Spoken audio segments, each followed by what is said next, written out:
എൻസൈക്ലോ വിങ്സിന്റെ പുതിയൊരു വീഡിയോയിലേക്ക് നിങ്ങൾക്ക് ഏവർക്കും സ്വാഗതം. കേരളത്തിൽ ക്ഷേമ പെൻഷൻ വാങ്ങുന്ന എല്ലാവരും നിർബന്ധമായിട്ടും അറിഞ്ഞിരിക്കേണ്ട ഒരു പ്രധാനപ്പെട്ട അപ്ഡേറ്റ് ആണ് ഈ വീഡിയോയിലൂടെ ഷെയർ ചെയ്യുന്നത്. നമ്മുടെ വീഡിയോ സാധ്യമായി കാണുന്ന സുഹൃത്തുക്കളാണെങ്കിൽ ആദ്യമേ തന്നെ ചാനൽ ഒന്ന് സബ്സ്ക്രൈബ് ചെയ്യുക. അപ്പോൾ നമുക്ക് വിശദാംശങ്ങളിലേക്ക് കടക്കാം. സംസ്ഥാനത്തെ സാമൂഹ്യ സുരക്ഷാ ക്ഷേമ പെൻഷൻ വിതരണത്തിൽ നിന്ന് സഹകരണ ബാങ്കുകളെ പൂർണ്ണമായിട്ടും ഒഴിവാക്കിക്കൊണ്ട് സർക്കാർ പുതിയ ഉത്തരവിറക്കി കഴിഞ്ഞു. കഴിഞ്ഞ 2016 മുതൽ സഹകരണ ബാങ്കുകളായിരുന്നു ഈ വിതരണത്തിന് മുന്നിലുണ്ടായിരുന്നത്. എന്നാൽ ഇനി മുതൽ പ്രാഥമിക സഹകരണ ബാങ്കുകളോടൊപ്പം തന്നെ കാർഷിക ബാങ്കുകൾ വഴിയുള്ള വിതരണവും പൂർണ്ണമായിട്ടും അവസാനിക്കുകയാണ്.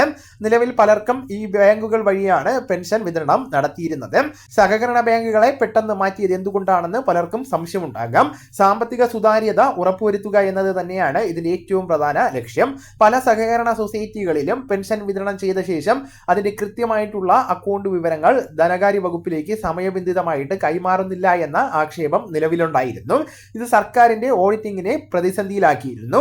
ഇതിന് ശാശ്വതമായിട്ടുള്ള പരിഹാരം കാണുവാനാണ് പെൻഷൻ വിതരണം പൂർണ്ണമായിട്ടും ഡിജിറ്റലാക്കുന്നത്. വീട്ടിൽ പെൻഷൻ എത്തിയിരുന്ന കിടപ്പ് രോഗികളായിട്ടുള്ള ആളുകൾ എന്ത് ചെയ്യുമെന്നത് സ്വാഭാവികമായിട്ടുള്ള സംശയമാണ്. അവർ ആശങ്കപ്പെടേണ്ട കാര്യമില്ല. യാത്ര ചെയ്യുവാൻ ഒട്ടും വയ്യാത്ത കിടപ്പ് രോഗികൾക്ക് തുക നേരിട്ട് വീട്ടിലെത്തിച്ചു നൽകുന്ന സംവിധാനം തുടരുന്നതാണ്.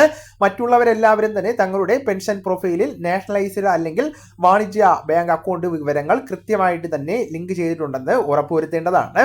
പെൻഷൻ വിതരണം കൂടുതൽ വേഗത്തിലാക്കുവാൻ ഈ മാറ്റം സഹായിക്കുമെന്നാണ് കരുതുന്നത്. ഈ വിവരം നിങ്ങളുടെ സുഹൃത്തുക്കളിലേക്കും മറ്റ് ഗ്രൂപ്പുകളിലേക്കും കൂടെ ഷെയർ ചെയ്യുക. നമുക്ക് തുടർന്നും വിജ്ഞാനപരമായിട്ടുള്ള മറ്റ് വീഡിയോസും ആനുകാലിക വിവരങ്ങളുമായിട്ട് വീണ്ടും കാണാം. അതുവരെ ഗുഡ് ബൈ.